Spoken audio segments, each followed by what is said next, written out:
सुंदर डोहाळे चालू झाले. अरे असं वाटतंय की इथं कुणीतरी एका सुंदर असा बायबापू जन्माला येईल. हो काय सांगावं, आईला आनंद बहरत होता.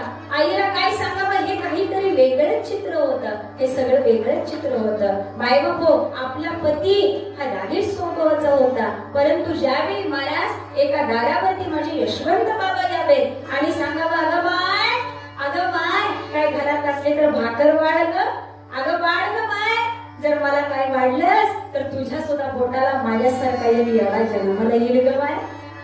सगुणा मातेला मायबाप सुंदर असे उद्गार मायबाप हृदयात बसावे. यशवंत बाबांवरती असलेली श्रद्धा माझ्या सगुणी मातेची मळाला यावी.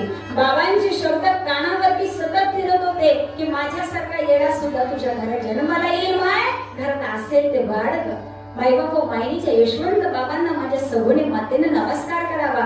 काय सांगावं, हा मुलगा मात्र कोणीतरी विलक्षण असावा.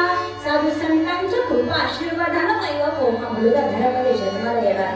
काय सांगावं, पूर्वेच्या दिशेला माझ्या सूर्य राजाने मायबाप प्रकटीकरण करावं आणि या सूर्याच्या प्रकटीकरणानं मायबाप लाल छटा या पसरत राहाव्यात आणि त्यातून मायबाप कुणीतरी हा बाळ इथं जन्माला येईल अशी प्रत्येक जण वाट बघत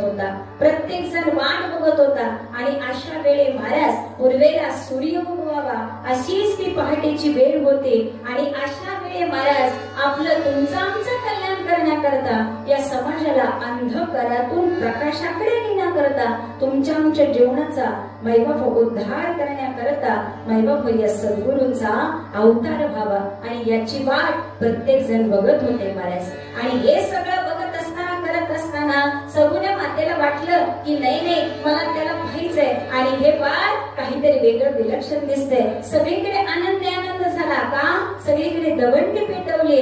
अरे नावजी पाटलाला मुलगा झाला, नावजी पाटलाला मुलगा झाला. बायबाबा सगळीकडे आनंद झाला, कारण हा मुलगा आपल्या जीवनाचा उद्धार करण्याकरता, या समाजाच्या उद्धाराकरता अवतार घेणारा होता. म्हणून मला सगळीकडे आनंद झाला, सगळीकडे साखर वाटण्यात आले आणि माझ्या बाबांचा अवतार आजच्या दिवशी महाराज सकाळी 6:03 माझे बाबा इथे यावे आणि मायबाप यांचा आदर करण्याकरता आणि यांचं मायबाप प्रकटीकरण जर तुमच्या आमच्यासाठी असेल तर आम्ही जीवन त्यांच्या चरणामध्ये काय लीन करू नये, हा एक शेवटचा आणि साधा प्रश्न आपल्या अंतःकरणामध्ये निर्माण व्हावा. म्हणून मला जेवढी इतकं सुंदर जगाना, जर हा मुलगा तुमच्या आमच्या करता इथे येतो तर माझं आपल्या आयुष्याचं कल्याण कशामध्ये आहे याचा विचार करावा. का, कारण जीवनामध्ये परमार्थ करायला मिळणं